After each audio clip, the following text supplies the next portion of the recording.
What is going on, guys? We have big news for the Subaru. So all the wiring is complete at long last. We got our fuse right here for the air to water intercooler. Then we got the fuse right here for the ignition coils. Everything tucked quite nicely. Everything fit up nicely. Got a lot of it underneath here, but still able to easily access, you know, up in all our fuses and all that with no issue.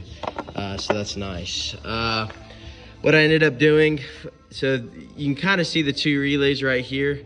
I showed them in my previous video, kind of how I was mounting them, but got both relays just mounted to the box here, and then got all the wiring. I did what I could to share wiring, so the main powers going in are shared, and I'll play a video that I took of how I shared that wiring real quick. All right, guys, I wanted to show you this before I put it all back together. So basically I'm getting my constant power from that lug right there for my relays. This is for the ignition coils, and then this is for the air to water intercooler pump. So getting my constant right there. Then we've got our ground, which is gonna go up on here. Kind of shaved it down a little bit just to get some good bare metal. It should be, since it's attached to the frame, should be a decent ground. We'll make sure of that. But then I'm getting my ignition power from this gray terminal here, which comes in right here.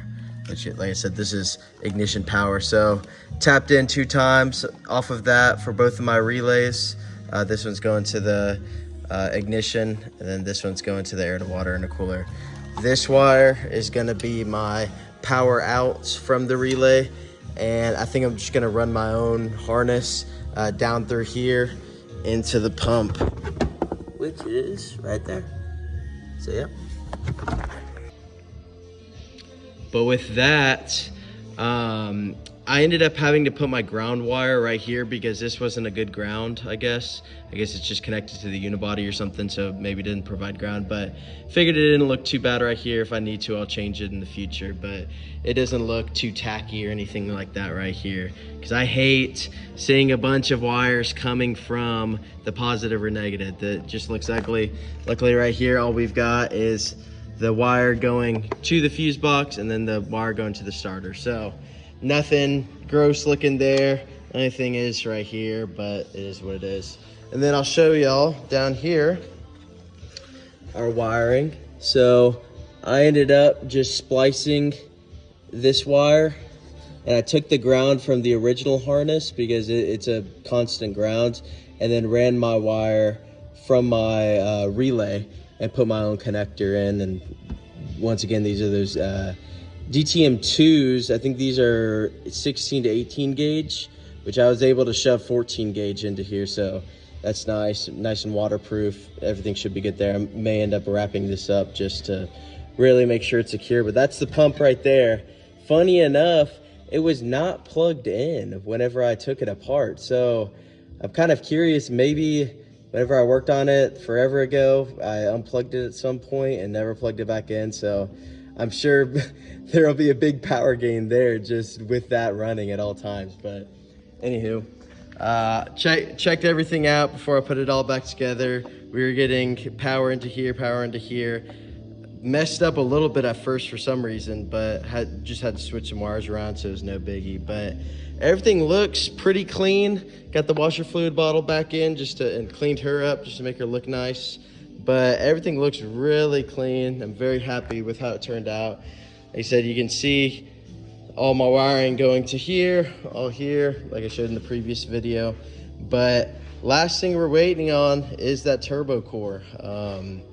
After that, she'll be ready to start up. So I'm really excited to see what she sounds like and what the bass tune will do. And then start having to mess with that, and I guess y'all will see that, me jacking with the tune, even though I know that's probably not the best idea being an amateur tuner, but I've done lots of research and I have a feeling I can get it to a good bass level until eventually maybe going to somewhere and getting it professionally tuned. But a professional tune for this thing from Cosmic Motorsports, which is in Houston.